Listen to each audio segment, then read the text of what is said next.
So, for those of you who don't know me, my name is Sunny, and I am a professional ballroom dancer. That means I've competed as an amateur from the newcomer all the way up through the championship level, nationally and internationally. And I've competed in the professional division, so both the rising star and the championship level, nationally and internationally. And I've done Pro-Am, not as the amateur ever, but as the professional of the two partnerships. So this would be something similar to what you saw on Bravo TV's Dancing Queens show. So today I'm here to share a very sensitive subject with you. Hopefully I don't make a lot of enemies in the pro world. I'm sure I am, by sharing this with you. But there are bad pros out there. Okay, and I want to just share with you some warning signs on how to identify those, okay? So first of all, I don't know if you noticed in Dancing Queens, the relationship between Stas and Sabrina. This couldn't have gone unnoticed by you, but he was extraordinarily verbally abusive to her. And honestly, the relationship was mutually contentious, okay? And another lady on that show commented, "Oh, I'm lucky that they're my teacher. He accepted me as a student." Okay, guys, wrong as rain. They are lucky to have you as the client. And if they don't treat you with respect as they should be treating a client, then you need to walk away. And to end the end of this video, I'll share how we can gracefully do that, because there's kind of a right and wrong way to do that, okay? Also, if you're having a contentious relationship with your pro, whether you're pro-am or amateur, you will not progress as far in your dancing.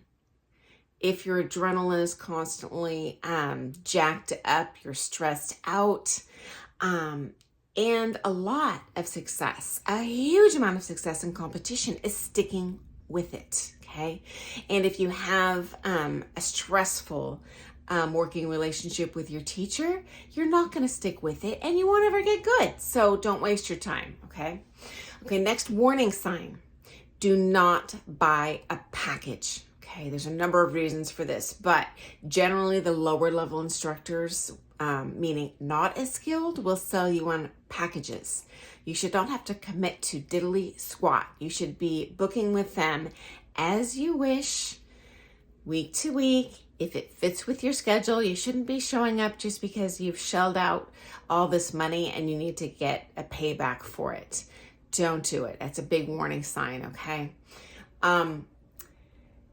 Next up, I have seen teachers that are incompetent dissuade their students from competing. So if you want to compete and you're a professional, it's like, oh, well, that'll suck the joy out of dancing with you. Walk away. That is a bad sign. And I've seen it done by people that are incompetent.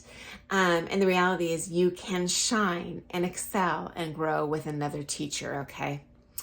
The next warning sign, if that pro is pushing you hardcore to do pro-am. So I've even seen this with coaches that teach amateur couples. They'll try and coax this one partner, the partnership, to do pro-am with them because they make so much more money at it. And this is based in greed, okay? It's not going to be in your best interest.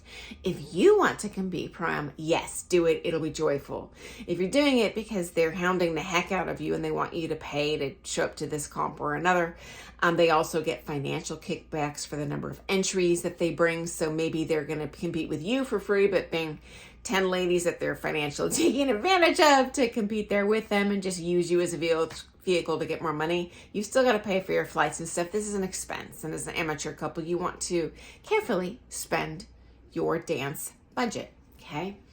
Again, if you want to do prom, that's totally different story. Absolutely go for it. It can be great fun and mutually rewarding. You can grow that way, but I'm just saying it is a warning sign if they're pushing, and that's not the direction you want to go in, okay? And certainly once you start taking with someone, you can ask, well, do you have any requirements for your students? Like if we compete, do we have to take a certain number of lessons a week, etc.? Good to know, because I have seen that and I don't feel that's fair. The reality is you already know the more lessons you take, the better you'll get. But someone should not be pushing you into debt, for example, to pursue your competitive career, in my opinion, unless you're planning on turning pro and making that money back at some point, okay? Here's another warning sign. If they consistently dissuade you from taking with other teachers. Your local coach is someone that will support you locally, but it is in your best interest, particularly when it's the higher levels of competition, to take with visiting pros. Whether you fly down to see them, whether they fly into town, you take a couple of one-off lessons. You might take a week's worth of lessons. That's going to help your dancing. And I have worked with several pros who have thrown a fit when I have wanted to bring in elite level world championship professional competitors. And their exact words to me were, I don't want my students to see that I'm not the best and that there's better coaching out there. Now, this to me is insane. This is entirely unethical. Unless you're number one in the world, there's going to be better pros than you out there. And even more importantly, even the number one couples in the world are taking with former world pros, and they are not going to continue growing unless they take with those people. So if there's a couple pros, like, ooh, probably not a good idea. Whether they're visiting or you're going to fly to them, that's good advice. But if every single pro that you would like to take with they're saying no to, that's a warning sign about this person's competence and greed, frankly, okay? And their own self-image, okay? Next, if you're interested in taking, with a new coach, ask around either in the competitive community, or if it's socially, just ask around at social dances, about feedback for the teachers they're taking from. Okay, so if you see someone that's creating good students, awesome. But privately talk to those students and see, hey, what are the pros and cons of taking with this person? Even if that person that's your friend that you want to dance like is not currently taking with that pro, they might have a lot of information you don't. For example, when I started competing and there was a higher level pro that moved to town, both my coaches, my kind of home coaches were in New York. I flew to see them every month, but they warned me not to take with this person. They said, I don't care about her title, she's incompetent. Other competitors warned us from taking with her. They said she is extremely vindictive. You're going to find that you're not getting much out of the lessons, and when you stop, she will never mark you in a comp anymore. And you know what? I thought I knew better. We took with this person, and we ended up, after a couple of packages, which in itself shouldn't have been a warning sign, we just stopped going in the middle of the package. I didn't want conflict, or we just stopped going. And sure enough, they were punitive in their marks ever since that day for the rest of our careers. Okay, so find out in advance kind of what the deal is in that coach before you commit to taking lessons with them, or even try a lesson with them. Okay. The next big warning sign, if they promise you results. Oh, take with me, you're going to be national champions. No one can guarantee that, not even the current world championships. There's a lot involved in their, talent, politics, how you're dancing that day.